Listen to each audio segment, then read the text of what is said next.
बारिश होती है, पानी खड़ा होता है, फिर वो जो सैलाबी पानी है वो आलूदा हो जाता है। नलकों में पानी जो है वो आलूदा आने लग जाता है, गंदगी हो जाती है, जगह जगह पानी जमा होता है, फिर उसमें बीमारियां पलती हैं। उसके अंदर से फिर मॉस्किटोज़ और ये जो डायरिया जैसी बीमारियां हैं, मलेरिया जैसी बीमारियां हैं, ये फैलती हैं।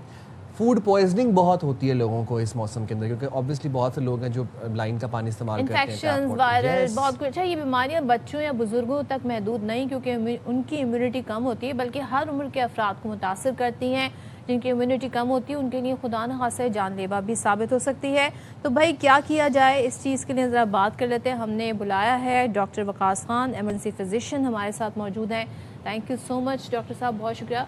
एमरजेंसी फिजिशियन, मैं वैसे फर्स्ट टाइम ये इस्तिलाह सुन रही हूँ, वरना तो इमरजेंसी में तो फिजिशियन मिलता ही नहीं है। हाँ नहीं, इमरजेंसी के जो स्पेशलिस्ट होते हैं उसे इमरजेंसी फिजिशियन कहते हैं। अच्छा, मुझे आप ये बताएं कि ये मिथ है या इसमें एक्चुअली कोई ये सही बात है कि अगर आप टैप वाटर को बॉयल करके पी रहे हैं, कराची जैसे शहर में, बाहर की कहीं की बात नहीं कर, कराची में अगर लाइन के पानी को आप बॉयल करके पी रहे हैं तो वो सेफ़ है आपके लिए? तो सबसे पहले thank you for inviting me in this programme.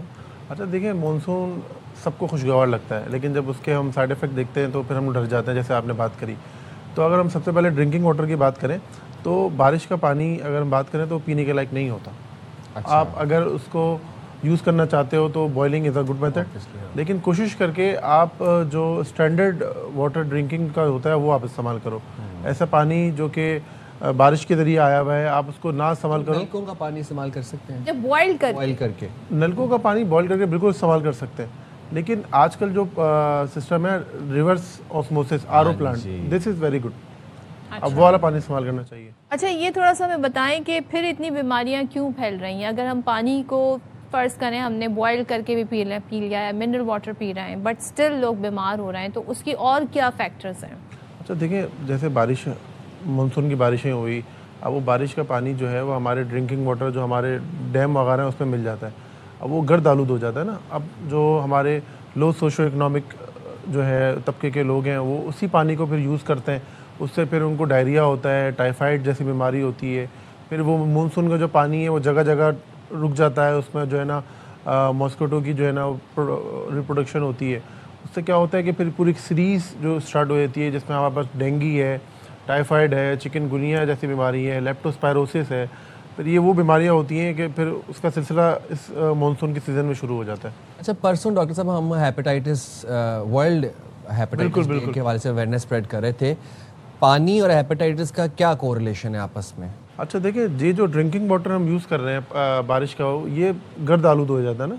तो इस जब भी आप इसको बगैर स्टरलाइजेशन के या बगैर आप उसके पियोगे तो बिल्कुल hepatitis A and E cause कर सकता है। अच्छा। जो कि काफ़ी ख़तरनाक है। A is jaundice.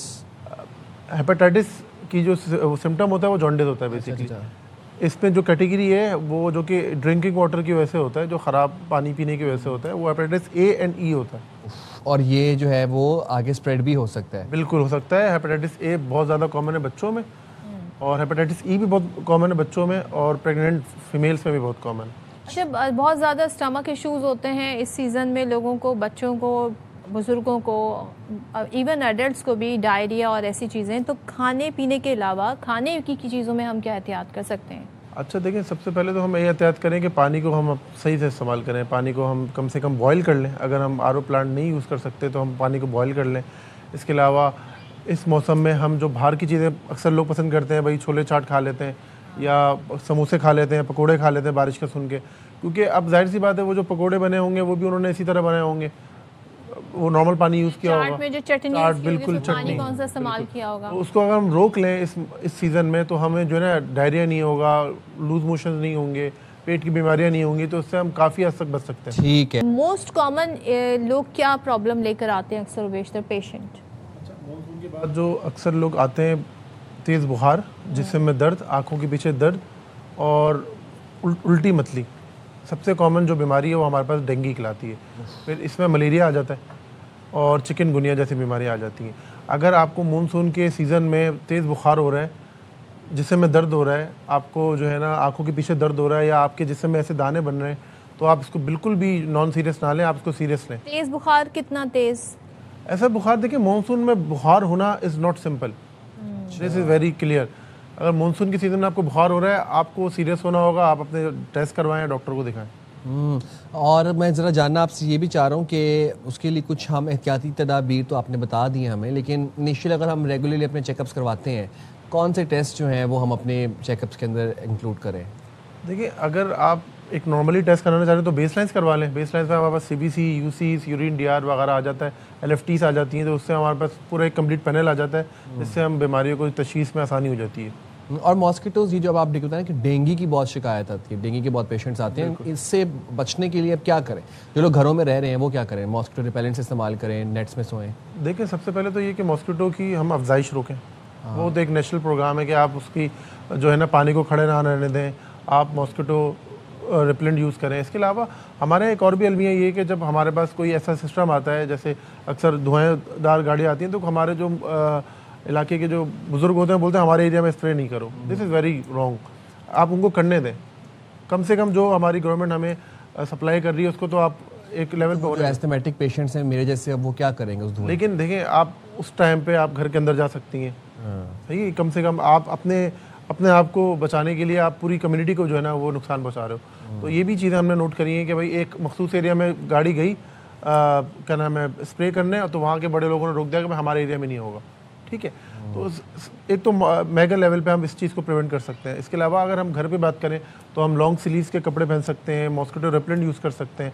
अपने घर में, अपने वॉशरूम में कहीं पानी ऐसे छोड़े नहीं, क्योंकि अक्सर आपने सुना होगा कि जो मॉस्किटो होता है ये रात और सुबह के वक्त में जो है ना ये जो है ना वो करता है, अपनी रिप्रोडक्शन करता है, अफजाइश करता है।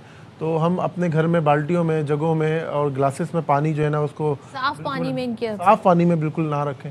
तो ये कुछ तरीके हैं जिससे हम बच सकते हैं। बिल्कुल ये तरीके हैं जिनसे बचा जा सकता है। और डॉक्टर साहब, वैसे हम ये भी जानना चाह रहे थे, लेकिन यहाँ पर हम ये देख रहे हैं लोग अक्सर व बेशतर जो है ख़ुद से ही सेल्फ मेडिकेशन करते हैं। अगर उनका थोड़ा सा स्टमक अपसेट हुआ है तो वो कहते हैं जी हमने टैबलेट खा ली। अब उन्हें ये आइडिया नहीं होता कि वो उन्होंने एक दफ़ा टैबलेट खा के ठीक हो गया, थोड़े दिन बाद उन्हें दोबारा वो शिकायत हो जाती है। ऐसे में क्या? Very good question.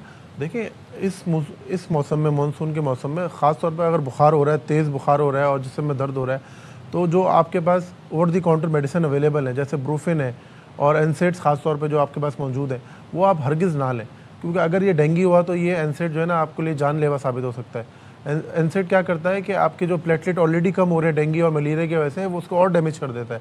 तो उसमें क्या होता है कि ब्लीडिंग हो जाती है, डेंगू जो है वो कॉम्प्लिकेट हो जाता है, डेंगू हेमरेजिक फीवर बन जाता है, जो कि एक जानलेवा बीमारी है। अच्छा, alright, thank you very much doctor Waqas Khan साहब, आपने बड़े अच्छे से हमें चीज़ों को आपने आई होप कि नोट डाउन कर लिया होगा कि कैसे एहतियात करनी है इस सीज़न में। ख़ास तौर पे आपने मच्छरों से बचना है और मच्छरों की अफजाइश जहाँ पर हो रही है उन चीज़ों को भी रोकना है। आपके इलाके में स्प्रे नहीं हुआ, कॉल द गवर्नमेंट नंबर, बल्दियाती इदारों के नंबर पे कॉल करें, उनको बोलें जी यहाँ पर स्प्रे करके जाएं। अगर आपका दिल चाहे तो आप CM कंप्लेंट सेल के ऊपर भी कॉल कर सकते हैं। अगर आपके पास टाइम है तो वो कोई 8, 9, 10 कॉल्स के बाद शायद आपकी कॉल। मुझे लगता है हम यहाँ पे कॉल्स लेना शुरू कर दें लोगों की, तो आती हैं हमारी डेस्क पे इतनी रोजाना कॉल्स आती लोगों हैं। की शिकायत हम लेना शुरू। जो पेरेंट्स जो थे, जो परेशान थे, वो हमें डेस्क पे कॉल करके बता रहे थे कि आप लोग कुछ करें।